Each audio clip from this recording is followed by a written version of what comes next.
नमस्कार, आपका फिर से स्वागत है नवोदय विद्यालय का प्रिपरेशन क्लास 6 के लिए। हम क्वेश्चन नंबर 49 तक इसको सॉल्व कर चुके थे। क्वेश्चन नंबर 50 से देखेंगे।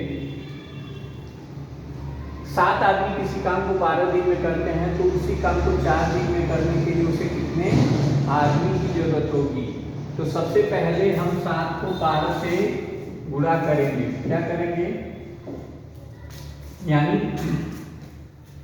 7 को 12 से गुणा करेंगे तो 12 सते 84, कुल 84 एक दिन में काम करने के लिए 84 व्यक्ति चाहिए।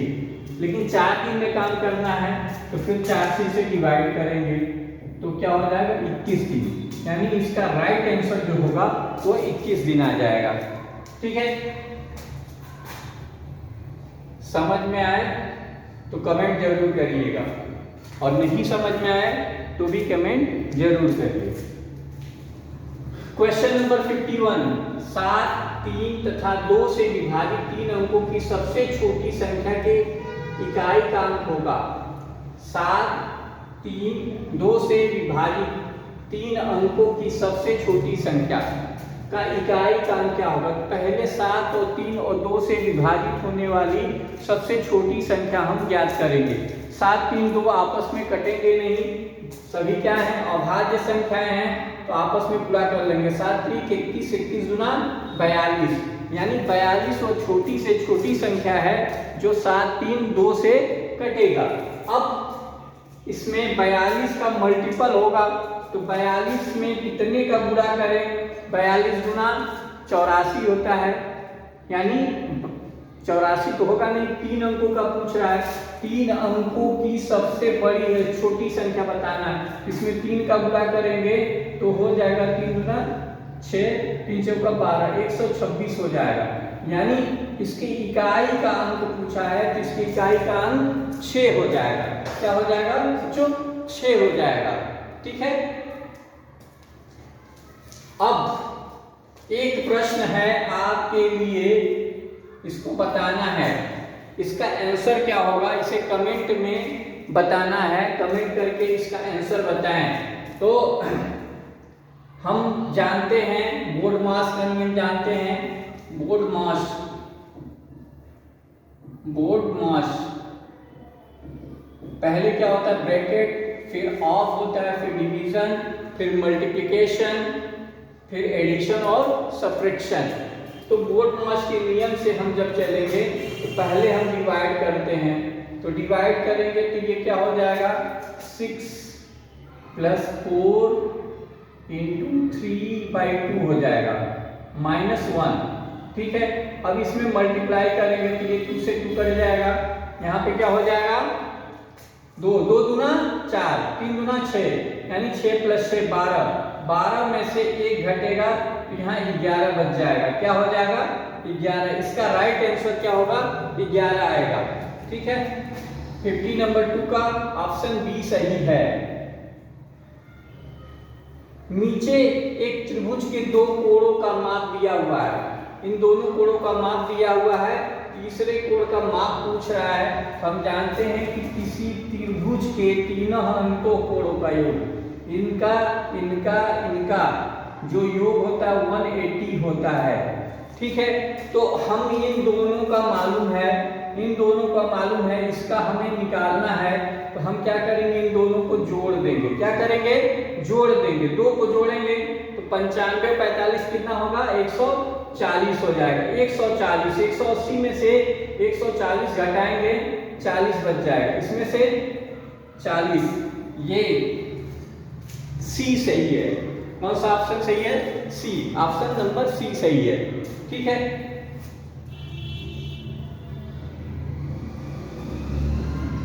1 किलोमीटर में कितने सेंटीमीटर होते हैं? तो 1 किलोमीटर में आप जानते हो कि 1000 मीटर होता है। 1 किलोमीटर में 1000 मीटर होता है और 1 मीटर में 100 सेंटीमीटर होते हैं। तो 1000 में 100 का गुणा करेंगे तो 100 गुणा करने पे 2 जीरो बढ़ जाएगा। यानी 1 किलोमीटर में 1 लाख सेंटीमीटर होते हैं। 1 के बाद 5 जीरो, 1 के बाद 5 जीरो, इसी में है ऑप्शन नंबर बी। बी वाले को हम ओएमआर शीट पे काला कर देंगे। ठीक है, 100 अंकों की एक परीक्षा में 5 विद्यार्थियों द्वारा प्राप्त अंकों का नीचे दिए गए आरेख को ध्यान पूर्वक अध्ययन करके नीचे दिए गए प्रश्नों का उत्तर देना है। ठीक है,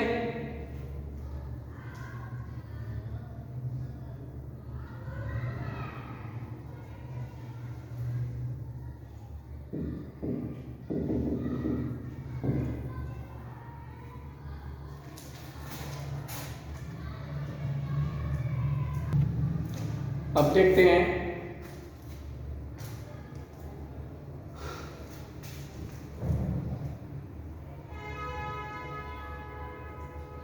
सौ अंकों की एक परीक्षा में 5 विद्यार्थियों द्वारा अंकों को का नीचे दिए गए आरेख को ध्यानपूर्वक अध्ययन करके नीचे दिए गए प्रश्नों का उत्तर दें। आलोक का प्राप्तांक रजत के प्राप्तांक से कितना गुना अधिक है? तो आलोक ने पाया 50 और रजत पाए हैं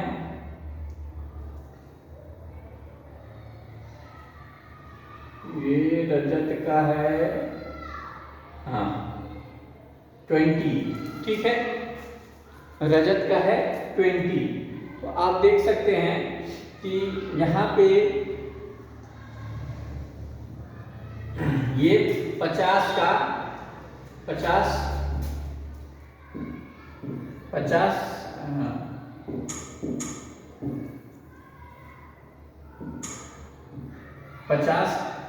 बटे 20 हो जाएगा। कितना गुना हो जाएगा? 2.5 गुना। तो ये हो जाएगा 2.5 गुना, यानी 2.5 गुना अधिक हो जाएगा। ठीक है, अब आते हैं क्वेश्चन नंबर 56 पे। 1/8 प्लस 1/8 का दशमलव रूप क्या होगा? तो 1/8 2/8 हो जाएगा, 2/8 हो जाएगा। जोड़ेंगे 1 ऊपर जुड़ जाएगा, डिनोमिनेटर सेम है तो आपस में जोड़ देंगे। 2/8 हो जाएगा, 1/4 हो जाएगा। 1/4 को हम लिखते हैं 0.25, 0.25। ये आपका आंसर सही हो जाएगा। ठीक है, इसी तरह से 200 का 1/8 गुणे 2.5। तो पहले हम का को सॉल्व करते हैं। बोर्ड मार्क्स में आप का को सॉल्व करते हैं तो का को पहले काटिए तो ये हो जाएगा, कटेगा तो कितना हो जाएगा 25।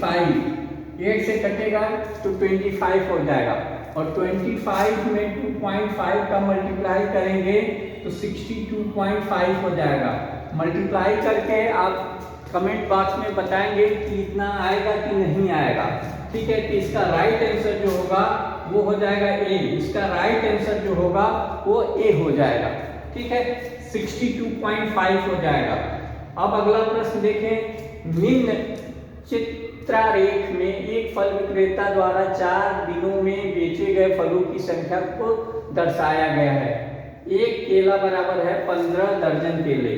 ठीक है, तो यदि फल विक्रेता के पास अब भी 25 दर्जन केले बचे हैं तो प्रारंभ में उसके पास कितने दर्जन केले थे? तो आप जोड़ लीजिए 1 2 3 4 5 6 7 8 9 10 11 12 13 14 15 16 17 18, यानी 18 गुणे 15। 18 गुणे 15 कितना हो जाएगा? 18 गुणे 15। एक केला जो सिंबल है वो 15 दर्जन केले को बता रहा है। तो कुल कितने केले हैं? 1 2 3 4 5 6 7 8 9 10 11 12 13 14 15 16 17 18। तो 18 15 8 120 होता है और 15 और 12 27, यानी 270 दर्जन केले थे और 25 दर्जन और आ गए। 25 दर्जन अभी बचे हुए हैं। 25 दर्जन केले अभी बचे हैं तो हो जाएंगे 295। क्या हो जाएगा? 295 दर्जन केले थे। कितने दर्जन केले थे? 295 दर्जन। ठीक है, मैथ के 10 प्रश्नों को हम 10 से 11 प्रश्नों को यहाँ पे सॉल्व करेंगे। आपको कमेंट बॉक्स में आंसर बताना है क्वेश्चन नंबर 59 का। क्वेश्चन नंबर 59 का कमेंट में आपको बताना है किसी संख्या के 1/4वें भाग और 1/5वें भाग का अंतर है, वह संख्या क्या होगी। इसका आपको कमेंट बॉक्स में बताना है। यदि जो लोग बताएंगे तो उनकी तैयारी सही समझी जाएगी। ठीक है, इसका प्रश्न कमेंट बॉक्स में आपको कमेंट करके बताना है। ठीक है, संख्या 4967 और 9444 को निकटतम 100 तक सन्निकट करने पर संख्याएं हैं। तो निकटतम 100 यानी ये हो जाएगा 5000, ठीक है, और ये हो जाएगा 9400, ये आपका निकटतम 100 में हो जाएगा। क्योंकि ये 44 है तो 9400 के करीब है तो 9400 हो जाएगा, और ये 4967 है तो 5000 के करीब है तो ये 5000 हो जाएगा। इस तरह से आपके 10 से 11 प्रश्न यहाँ पे बताए गए हैं। ये प्रश्न आपको कमेंट बॉक्स में आंसर देके बताना है। इसका राइट आंसर क्या होगा नहीं पता होगा तो इसको बताया जाए। ठीक है, कमेंट करिए और लाइक करिए। धन्यवाद।